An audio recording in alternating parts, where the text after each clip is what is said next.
The clock hits 000, Skaz, and the Celtics have beaten the Golden State Warriors 125-85. My name is James Stewart. His name is Skaz. We are loading up the viewing machine as we speak. We are live. So that means when I screw up, I can't go back on it. Skaz, how are you? This is a good win against the Warriors. Yeah, very good win. I would say a much needed win. I think the big thing for me right out of the gate was the defense. They were playing defense, which was nice to see for the first time in a month. But this was a much needed win. And I think we're going to get into kind of bigger picture, like, the slump over the last month and stuff like that. But I think this is a perfect example of the Celtics. They had this one kind of circled. The Warriors is a team they still care about beating. I don't know if they necessarily feel that way about, the Pelicans and the Raptors and even the Hawks, who the Hawks have kind of had their number this year. But the Celtics still care, obviously. But the Warriors game, that's a big one. They came right out from the get. Defense, I thought, was the biggest thing. We talk about 25-point quarters all the time on this pod, and through the first three quarters, Golden State didn't reach that 25 number. So for me, that was the biggest difference right out of the gate. Yeah, I kind of focus on it more because you keep bringing it up on the podcast, and it's a Joe Mazzulla point. The key was the Celtics running it up with Steph Curry out of the game. And that was really the big one. They had a 14-1 run. The Celtics did to end the first quarter that put them up 29-18. And that was kind of the game. The Warriors went 11:45 of game action with only 8 points. And I'll be interested once the final box score comes up what Steph Curry's plus minus was for this game because, he was a minus 15, right? I thought that would be a little closer to zero, but there are other Warriors, minus 29, minus 29, minus 25. So the Celtics really did damage. Tatum was a plus 28. Jaylen Brown was a plus 27.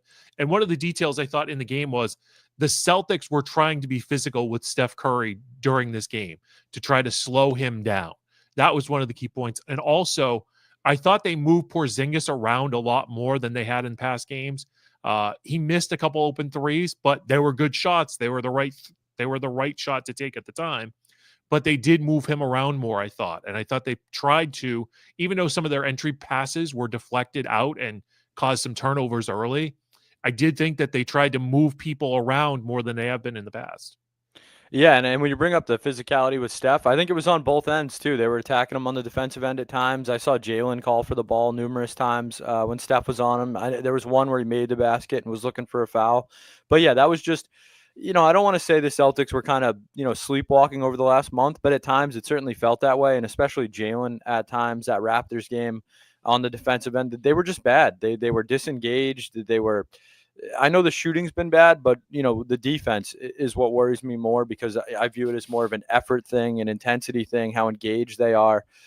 So the whole team tonight I thought was really good. Pritchard on the boards again, making huge rebounds. And when you bring up Porzingis, he's so versatile. He does so much. He can stretch the floor. I saw Brian Barrett tweet that he's shooting over 50% on his last 16 threes or something like that. So he's feeling it. He's been really, really good since he came back. And I know the team hasn't been good, but they haven't played together that much. We're maybe 4 or 5 games they've had the top 6 all year. So my panic meter is much lower than I think the general consensus right now because of a game like tonight and just seeing that, okay, the Warriors, they're going to Golden State.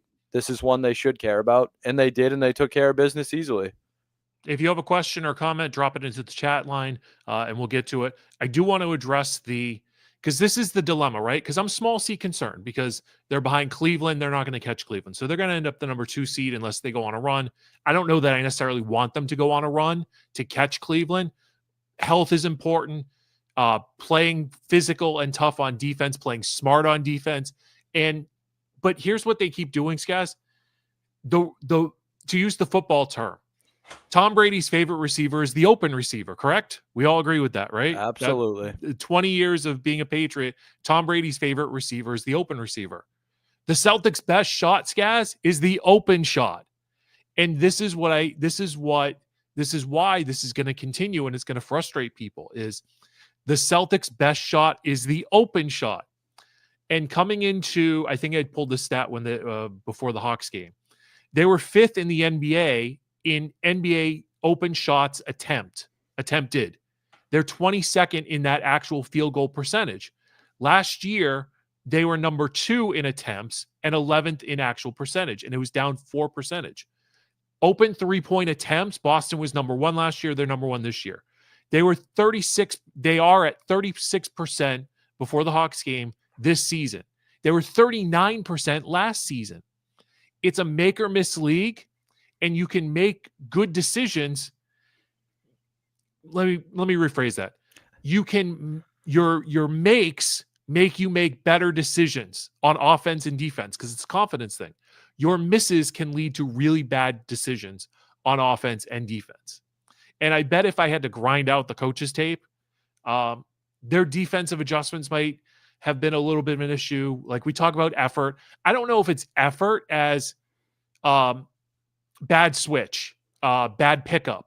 The worst pickup of the season was in the Philadelphia game on Christmas where Peyton Pritchard got caught in a bad matchup cutting to the lane with Tobias Harris, maybe? It's something like that. But they get caught in those things every once in a while. But it's a good win. I know that the Warriors were undermanned and they had a bad shooting day.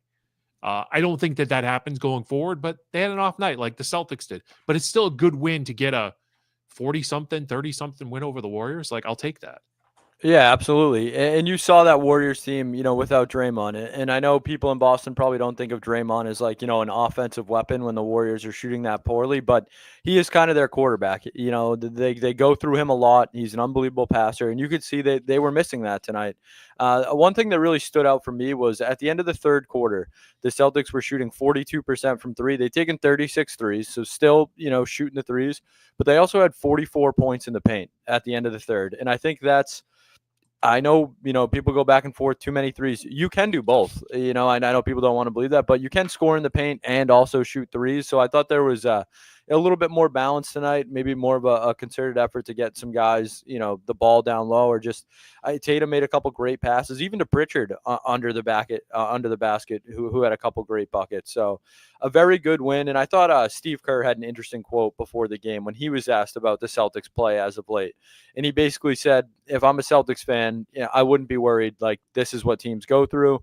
We went through this basically, during our runs. And I know Celtics fans don't want to hear anything from Steve Kerr, especially anything that's, remotely positive about the team. You'd rather just hate the guy. But I thought that was kind of insightful, because who would know better than Steve Kerr about, a championship level team having, down points in a season. So maybe it's giving the Celtics a little bit too much credit to say they were sleepwalking over the last month, but haven't they kind of deserved it? Like, right now, I don't care if the Celtics lose in January a couple games. Stay healthy and get ready for the playoffs. They're built for the playoffs. I'm with you. I don't want them chasing Cleveland for the 1 seed.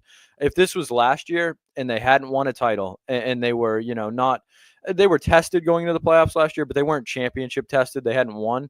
I feel differently about the 1 seed. I think it was more important last year, but we've seen what this team can do on the road. They've won a title. They've won countless games on the road with this iteration, Jaylen and Jason. So I'm with you. I don't have any real I don't think the 1 seed is of importance to this Celtics team.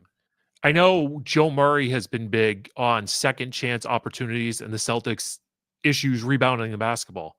Last year, the Celtics were number one in defensive rebounds. This season, they're 9th. Second chance points this season, the Celtics are 12th. Last season, they were 10th. So not too much of a gap there. It's not like it's a 3 or 4% shooting drop for their open threes. But that's, again, the best shot that the Celtics can take is the open shot. And maybe you don't want that shooter, the particular shooter, taking the open shot, but that's kind of what they've been doing for a long time now, and that's not going to change because you don't want it to change.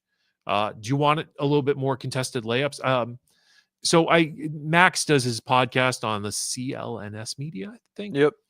And Max was talking about Tatum, and they were talking about the soft player comments and everything like that, and Tatum's intensity or lack of it. And he was intense during that Hawks game, and I know he missed that last second shot that would have won it or tied it for the Celtics. I think it would have won it, prevented the Celtics from overtime.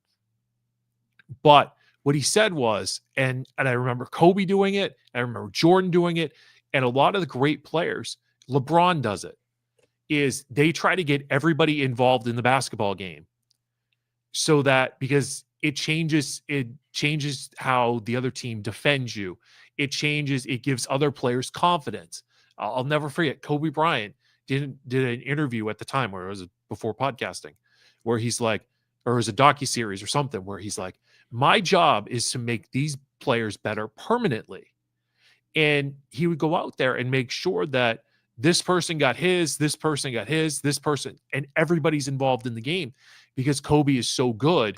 Tatum is so good. Jaylen Brown can be so good. These players can be so good. These star, upper echelon, top 15, top 20 players can be so good that they can get theirs whenever they want it. As opposed to you get somebody who doesn't know how to play the game like Anthony Edwards or Giannis. And they're just like, they're in it to get theirs. And they're not like James Harden on the Rockets. That was prime James Harden. He would pound the basketball into the ground, but he would drive and he'd get Eric Gordon or three-point shooter X open, get him to hit that shot, and then they're all in rhythm. And if they're all in rhythm, they do so much better, and the confidence level not only affects the offense, but it affects the defense too. And that's kind of a big part of basketball. I'm with you, Stu, and I'm glad you brought up the Brandon Jennings thing because I think we got a little bit of clarity on the Brandon Jennings thing over the last week. I can't remember. Did we? I think so. Was this reported on the interwebs? Yes. So this was I don't remember exactly what podcast Brandon Jennings was on, or because I heard something about this. So if you're saying it's on the interwebs, then I'll run with it. I'll put a stamp on it. If it's what I think it is. So basically, the comment I heard from one Brandon Jennings, and he was being goaded on by whoever his co-host was or whatever at the time, but he was going on and on about his Tatum being soft thing or whatever, and the guy brought up Ella May, who is Jason Tatum's girlfriend. Oh, there it is. Whatever you want it. And apparently, Brandon Jennings a big fan and very very jealous of Jason Tatum and Ella May's relationship. So that to me makes a lot of sense. Why is Brandon Jennings, a guy who's won exactly nothing in his career, repeatedly attacking Jason Tatum? Well, it's because he's insecure and very jealous. And to me, that is hilariously funny that Jason Tatum is that much in his head because of his relationship. So I think that's another win in the Jason Tatum column, just racking him up on and off the court. So good for Jason Tatum. Brandon Jennings, just a bad look all around when, former players trash current players, especially when former players who weren't nearly at the level of that current player are trashing them. I think that's a bad look, not just for the individual, but, for the league in general. I just think it's lazy. It's boring, but it's great for us, Jay Stu. So we'll take it all we can get it. If you want to trash on Jason Tatum, that's fine with me because, we have the facts to back up why your trashing is lazy and very, very insecure on my part. And just on the Tatum thing, I think he had a bad week. I think we've talked about it in the past where Tatum is maybe the only Celtic that hadn't regressed to this point in the season. It's tough to gauge KP because of, how little he's played. But Tatum was kind of keeping the ship afloat for a while there. White was struggling. Brown was struggling. They were all struggling to shoot. Holiday was struggling. Holiday and Horford were struggling. Yep. And Tatum was kind of the guy just playing Jason Tatum basketball, very consistent, above average basketball. That's what he does on a nightly basis. And then you saw tonight what happens when Horford's hitting the corner three, Hauser's hitting shots from the top of the paint, Jaylen's hitting some corner threes. So, I know it's the NBA and we say, one guy can make the difference. Yeah, they can a lot of the times, but it's a long season and Tatum needs some help sometimes. And people probably don't like hearing that, but it's true. I mean, Tatum needs some help sometimes. I thought this was a night where in the Hawks game, he was bad. I was not impressed at the end of that Hawk game, 1 for 7, I think, in the fourth quarter. But it's a long season. There's a long way to go. I thought tonight was a really good win and a team effort all around. Everyone looked, as engaged as they looked on both ends since maybe the start of the season. Yeah. You know who was on the trip tonight, guys? And by the way, if you have a comment, please check out the chat room or drop a tweet. We'll get to some of them. I see one that is totally inappropriate, and I could disprove that by just, I could do one little move, and I could just disprove that right away. But I'll let that person have their thought and their opinion. Brad Stevens is on the trip, and it makes me wonder. And they're not going to make a blockbuster trade, but to add to the team at the deadline. I'm not talking about the stupid buyout market that never amounts to anything. Name me your favorite buyout player. Oh, right, that's right. You can't. Right? Because they're on the buyout market for a reason. Mike Muscala. Brad's worst move, I think, ever, Mike Muscala. But you know what? On paper, it made sense. It did. What do they need, Skaz? Do they need another defender? Do they need another scorer? Do they need another big? Or do you think big pitcher? Because I have a fake trade for you that you're going to hate. Oh boy. Well, I've seen I've seen some of the rumors, the reports that and I don't really have any credence to it. I don't know your thoughts on it, but the report that they need to shed salary before the sale, that a new owner is not going to want to come in and pay these guys what they're making. Do you have any? I think that's not true. I think if you're buying a team, you want to buy the best team possible. But I have seen that floated around on Twitter. Do you have any takes on Yeah, that? I saw Dakota talk about it. Dakota called us. He's got the tweet. He's out there. Dakota's a financial guy, with enough sports knowledge to be dangerous, as I like to say. Um, so I absolutely can believe that he's hearing something like that. I know from what was the last time I was down at the Garden? I was down at the Garden for the Memphis game. And just the vibe in the building was nothing, business as usual. Everything's good. That leads me to think that Pags is getting it. And I still kind of believe that. Um, and a group led by Pags. And that would kind of lead me to believe that it would be kind of status quo, and it would be Pags would have the final say as opposed to the Grousbeck family. So I'm kind of not worried about that. I don't get like vibes that anything's changing. Now, could something drop in major? So for example, like there was a report about Fenway Sports Group putting a bid in on the Celtics or doing exploratory stuff. B-Rob, Lauren Willand, and Chris Cotillo have all refuted that, and it goes back to the Sam Kennedy quote, which is what I assume the source is from Cotillo, because Sam's mobbed up with all the Red Sox media.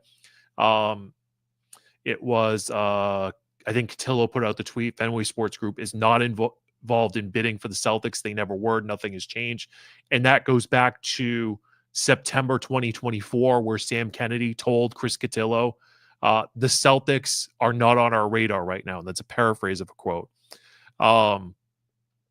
So what do I think on the sale? I don't think it'll be Fenway Sports Group. I think it's going to be Pags. Fenway Sports Group, they have LeBron James. So they couldn't do anything until he retires. LeBron James, and I know this as pretty close to fact as you can get, he wants a team in Vegas. And there is a whole bunch of business reasons why the NBA wants a team in Vegas.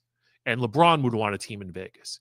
So if Fenway Sports Group is in on a bid or a meeting, it's more for, okay, we're going to go through this process so that we know what to look for in 2, 3, 4 years in this meeting and what the NBA is looking for from an ownership group. Now, LeBron will get that.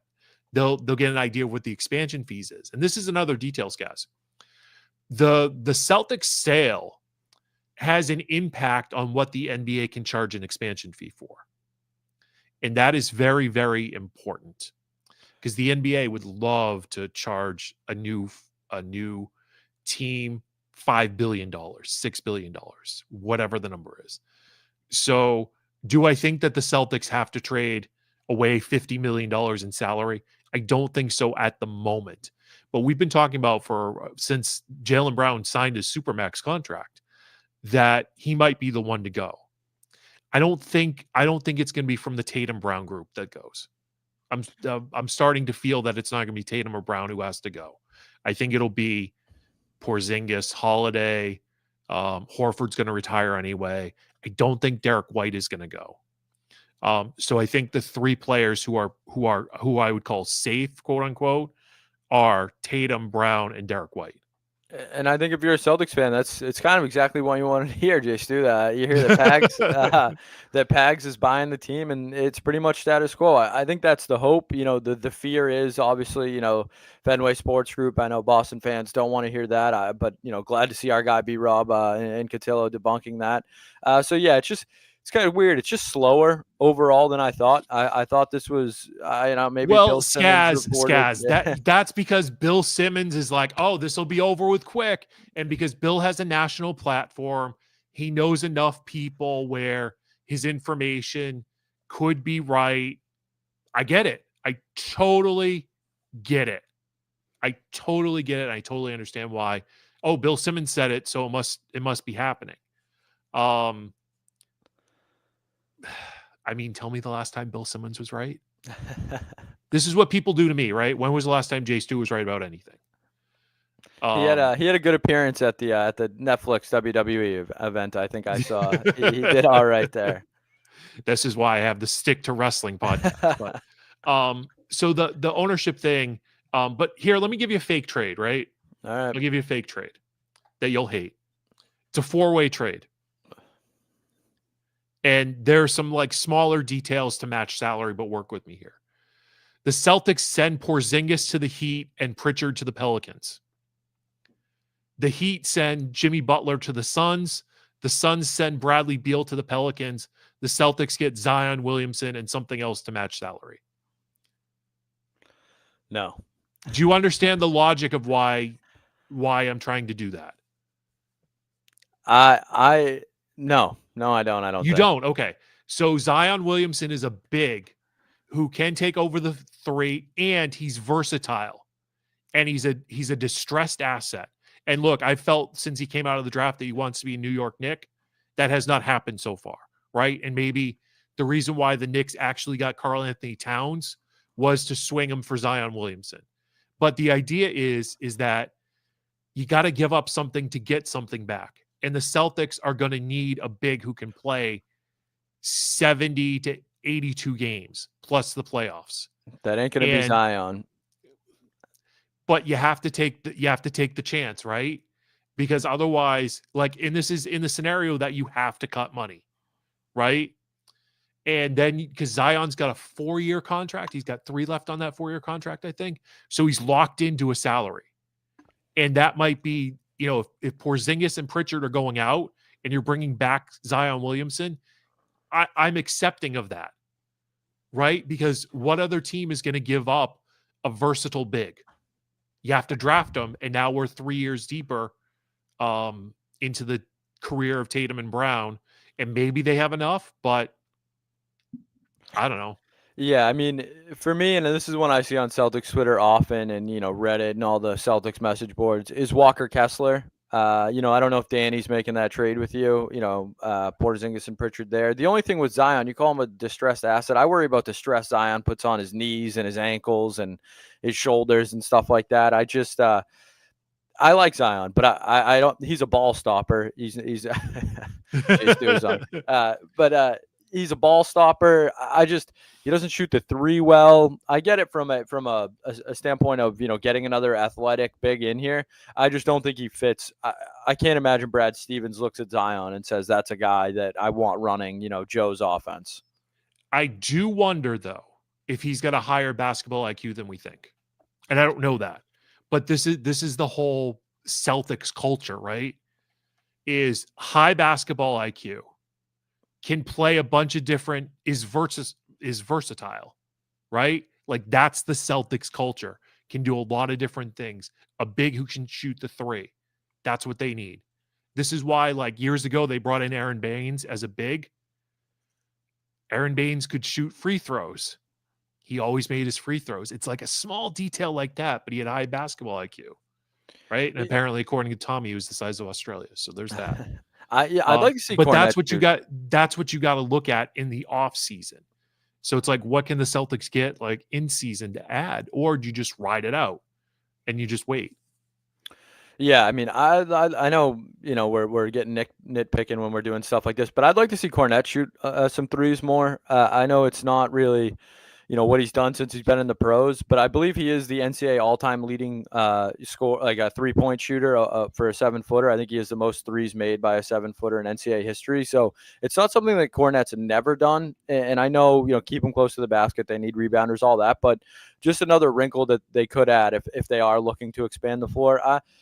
I don't think they do anything crazy. I would be very surprised if, any of the top 6, 7 guys get moved. I think when you have something like this going, you don't want a repeat of the Kendrick Perkins, Jeff Green situation where you're going for a title and you mess up the chemistry. I think they, the management team isn't the same, but same ownership for now. At least you would hope they learn their lesson. So I don't think Brad's going to do anything too crazy, but I wonder if that Springer money does come into play and they look for a way to use that, his $4 million and try and get something.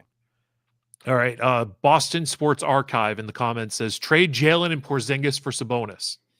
Now, I am only doing that deal, and I love Sabonis. Love Sabonis. I think he's a top 5 player in the league, but he's stuck in Sacramento, so nobody cares about him except the Netflix documentary. If you have to cut money, that's a trade I look at. And I don't want to do it. But if you have salary restrictions and you have to move $50 million plus, then you do it. Now, there's probably some CBA rule that says I can't do that trade because of the second apron or the bleep, whatever, something that gets in the way of everything. But yeah, I would look at a trade like that, but I'm not sure what else is there. This is Joe. In terms of pure culture and getting the best out of players, Zion, there's no city better than Boston. Think of all the athletes that former Boston teams have traded and worked out for. I think of the ones that don't work out because that's the negative prick in me. Yeah, of course. That's former Joe Murray show intern Joe Celia as well. Oh, okay. Joe, we talk about Carl Crawford, Pablo Sandoval. I'm just giving him a hard time. But yeah, Zion, I just don't think he fits what Stevens wants to do or what Mazzulla wants to do. Stu Sabonis is nice, but top 5 is crazy. Well, I am crazy. And I have been told, let's go back to this one. Jay Stu is on crack, and that is the theme of tonight's show. Skaz, as we approach the 30-minute marker, any other details that you want to add before we wrap up here?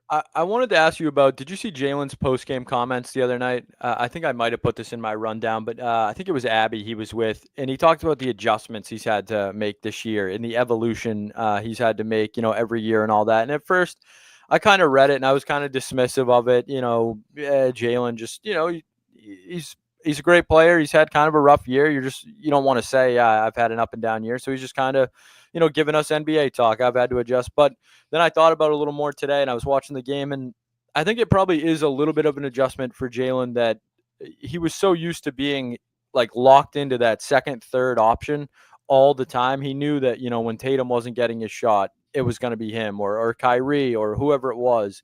And now with the way they play, even with, Tatum and Porzingis and White, there are no real, other than Tatum being the one, I would say, 2 through 5 when they're on the court is kind of, like you said, open guy. It's who's ever open.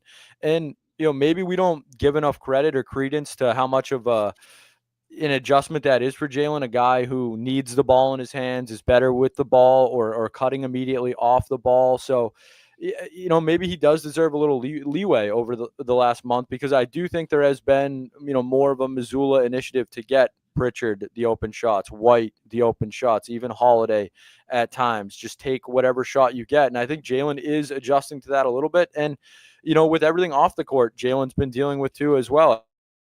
It's been an easy month. Your mother's house gets broken into, all that stuff. So, the people that are like, we got to trade Jaylen or Jaylen, his bad contract, all that stuff. I think it's just pump the brakes. These guys, we've hammered them for how many years for not closing the deal. They closed the deal last year. I think they can have a couple week stretch where, things aren't going perfectly. So I thought that was an interesting insight into how Jaylen views his role currently on the team.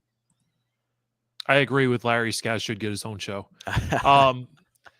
So the reason why Jaylen Brown was drafted, because I remember in real time, because I was down there draft night, that the room wanted somebody else. The room wanted Dragon Bender, or the room was split, or Dragon Bender. There was an issue with the room, and Danny's like, nope, I want Jaylen Brown. We're drafting Jaylen Brown at the number 3 pick. And I remember somebody being like, I don't know, this is kind of a big deal. But Danny felt impassioned for a couple different reasons on Jaylen Brown. He had a high basketball IQ. He cared. He was improving. Here's the biggest detail that I remember from draft night. The biggest detail, Skaz, was that Jaylen Brown wanted to do his workout against another player, not the chair and the broomstick. And everybody else, apparently, that workout season was doing against the broomstick, the chair, not actual real basketball. And Jaylen Brown had that competitiveness that he wanted to go against an actual person. And you look back, and one of the commenters says it was Chris Dunn. So I remember Dragon Bender was on the list. Chris Dunn went 5. Dragon Bender went 4. Buddy Hield, Jamal Murray. Buddy Hield and Jamal Murray were the 2 players that I wanted out of that draft. Sabonis went 11. But if you look, based on win shares, Sabonis is 1, Siakam is 2, Zubac is 3, Jaylen Brown is 5, Jamal Murray 6, Ben Simmons, who I remember fighting with people about Ben Simmons. Ben Simmons is going to be great. He can't shoot. Like, the league was trending towards shooters, and you had somebody who couldn't shoot the basketball, didn't want to shoot the basketball. And I think his team was like 8-21, or was that Markelle Fultz? It was one of those 2 guys. But the idea is that, like, Ben Simmons was not the number 1 overall pick. It was anybody but him. But that's a whole rant for another time. But the reason why Jaylen Brown is as good as he is, he's always motivated. He always wants to be better. I was the first to tell you that Jaylen Brown was chiseled. He spent the whole off season chiseling his body. So his body is making an adjustment because there's nutrition factors, there's weight factors. Not that I would know anything about nutrition or lifting weights or anything like that, but I've been around enough athletes where I should have picked up on something instead of being fat and bald and, out of shape. But side topic. But Jaylen Brown upped his game from a fitness standpoint so that he could take that next jump. And so that, being number 16 out of the 15 All-NBA players, that bothered him. So he went out, he got the Eastern Conference MVP, he got the Finals MVP. He went into the offseason and did more work. And that's the type of competitor that Jaylen Brown is. That's why Danny Ainge wanted him at 3, and Danny Ainge was right. I hope, by the way, the Celtics sent Danny Ainge a championship ring. He deserved it. He deserves one. But yeah, it's something me and Joe have talked about a little bit, and we joked a little bit when they were going through that tough stretch, and maybe Jaylen worked out too much, that he was too jacked this year, that was messing with his shot. But yeah, everything's an adjustment.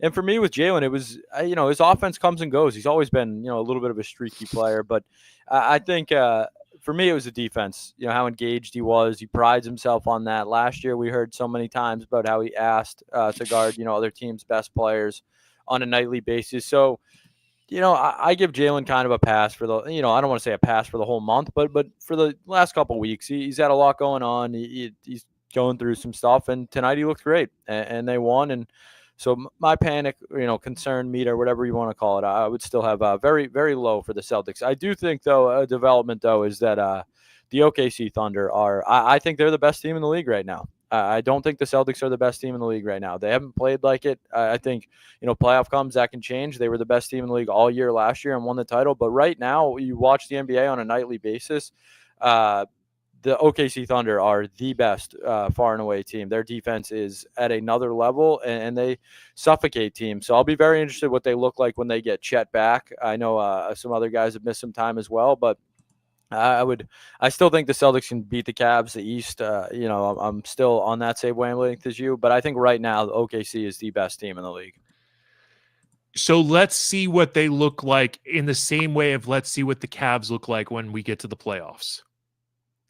And I say that because how many times did it take the Celtics and their younger core to break through? Game 7 with LeBron, Game 7 with the Heat, then they make the finals. And I'm a little out of sync with some of the how it all happened. But they are in the finals. They have a 2-1 series lead over the Warriors, and then they fall apart. Then they don't make it back to the finals. Then they get to the finals and they blow doors. So it might be a little bit of a longer chase for OKC as opposed to a veteran team that has Kyrie. The Mavs knocked them off last year, I believe, if I remember correctly. And then you've got the Anthony Edwards people out there, right? Anthony Edwards. I like Memphis a little bit to come out of the West, but a lot of basketball left to be played. But I think I want to see how Cleveland does in the postseason. I want to see how OKC does in the postseason. Houston is number 2 in the West. I don't know that holds. But there are a lot of stuff. I always fear LeBron. Dallas is down a bit. You have Denver lurking, unless Denver was a myth. And it also took Denver a little bit of time to break through. It wasn't like Jokic got to the playoffs like, oh, here we go. Like they're all good. So a lot of good basketball to be played, left to be played, Skaz, and we're here for all of it. Yeah, and this week they will play those Clippers, play those Lakers. I think they have the Mavs on Saturday, a title rematch. So NBA Finals rematch. I think you got some good basketball coming up. I think it's a back-to-back Wednesday, Thursday though, with the Clippers and the Lakers, if I remember correctly. So you'll probably only get either off and on with Horford and Porzingis, one or the other. But a good week coming up. Some West Coast games, some late nights for Celtics fans, but hopefully some wins for Celtics fans. Clippers on Wednesday, Lakers on Thursday, Saturday the Mavericks. Monday the Celtics are back home against the Rockets. Look out because the Rockets are in Boston. You can go further with that joke if you'd like to. That innuendo, if you'd like to. Just I gotcha. Hide some. Keep people indoors. All right, that is it for welcome to the. I think we peaked out at 2,000 views, a little bit over 2,000 views. At this time, this is the Green Teamers podcast. Skaz and I do this every week. It's available wherever you get your podcasts. We're going to start doing live stuff. We'll add in some guests. I've been teasing bringing in a third voice every once in a while, but me and Skaz just want to blab our mouths about the Celtics and how good they are and how amazing they are. Skaz, any final thoughts? My final thoughts are I really hope they beat the Lakers. I don't really care about the Clippers game as much, but beat the Lakers and the Mavericks, please, so I don't have to deal with NBA Twitter all week. But yes, a good week for the Celtics. Small C concern, I would say, is fading. I still have that small C concern, but that's my default setting is to be critical, small C critical. And then that turns into big C critical when we go on Felger and Maz. And then Joe and you debunk everything that happens on Felger and Maz. Happy basketballing this week. It's Skaz, it's Jay Stu. We will talk to you next week on the Green Teamers podcast here on 98.5, the Sports Hub.